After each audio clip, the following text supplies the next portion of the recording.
Hello guys, welcome back to our channel. Let's get this one fault very fast.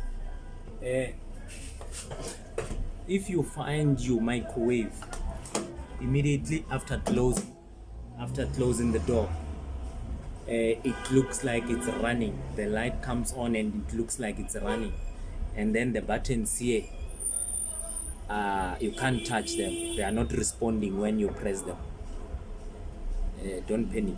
Just know one of the door switches, I spoke about the safety of the microwave being at the door of the microwave. So if you find it running without you operating it, and then the buttons are not responding when you press them, just know that one of the door switches, its fault is not responding. It's either it's not properly closed, it's not allowing the power to go through, or it's open and it makes the microwave to malfunction.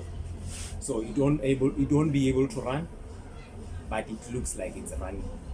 Just know that it's a door switch. One of the three, its fault is not properly responding, or it's not properly locked as it's supposed to.